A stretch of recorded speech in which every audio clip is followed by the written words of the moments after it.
What do you do when your 5-year-old repeats your dead mother's exact last words, word for word, and she was never told what those words were? This one landed in my inbox a few weeks back. Subject line, just 4 words. Please read this one. I sat on it a while before recording, actually, because I wanted her permission to use even the small details, and she gave it on one condition, that I never mention their surname. So I won't. Her name's Orla. She's 36, lives off the North Circular Road in Dublin, and until last winter, she'd have told you she didn't believe in any of this. Ghosts, signs, any of it. Orla's mom, Maureen, passed 2 years ago. A stroke, sudden, no warning at all. In the funeral home, the thing Orla remembers most isn't the words the priest said. It's her mam's hands in the coffin, smelling faintly of the same lavender talcum powder she'd used for as long as Orla could remember, and the little silver claddagh ring still on her finger, because nobody could get it off in time. Orla's daughter, Saoirse, was 3 when Maureen died. Barely has a memory of her. A photo on the fridge, maybe? Nothing more? So when Saoirse turned 5 and started talking to someone called Nana Fee in the attic room, Orla figured, grand, kids do that. Imaginary friends. Harmless. SFX, faint child's giggling, distant. Except Saoirse never called her mam's mother Nana. She called her Maureen. First name, a woman she'd met maybe twice in her whole life, and only as a baby who wouldn't remember a thing. Cathal, Orla's husband, thought it was cute at first, told her not to be reading into things. Orla wanted to believe that too, so for a while, she did. Stopped mentioning it, even to her own sister. Let it sit in her chest instead. The first proper wobble came on a Tuesday. Ordinary evening, dinner on. Telly murmuring low in the other room. Saoirse wandered in holding her spoon like a microphone and said, dead casual, Nana Fee says you shouldn't have sold the ring. Orla nearly dropped the pot. 3 weeks earlier, told absolutely no one, she'd taken Maureen's claddagh ring into a jeweler's on Capel Street.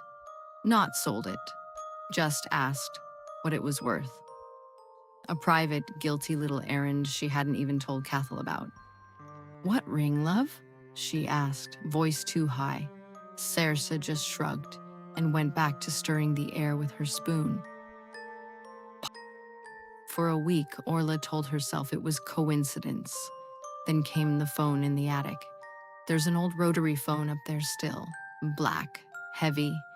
Hasn't worked since long before Saoirse was born. Line's been dead for years.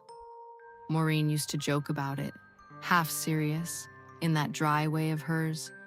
When that black phone rings, that's me, checking in on ye. Nobody's laughed at that joke in 2 years. One night, gone 11, Orla heard Saoirse talking up there alone, well past bedtime. She crept up the stairs, the third step creaking under her weight, the one that always gives her away, and stood outside the attic door, listening. And she heard it ring. Once. A proper metallic bell ring, old-fashioned, unmistakable. Then nothing. She threw the door open. Saoirse just sitting cross-legged on the floor, spoon still in hand, looking up at her mom with this patient, almost pitying little face. Nana Fee wants to talk to you, she said. She says you never let her finish.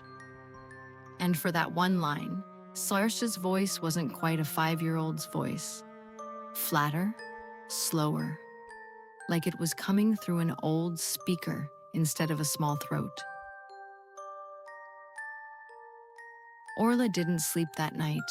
One memory kept surfacing over and over, and it was the one that frightened her most. The last thing Maureen ever said to her in the hospital corridor. quiet linoleum under fluorescent lighting, before the second stroke took her voice for good. A sentence Orla had never repeated to a living soul. Not Cathal, not her sister, nobody.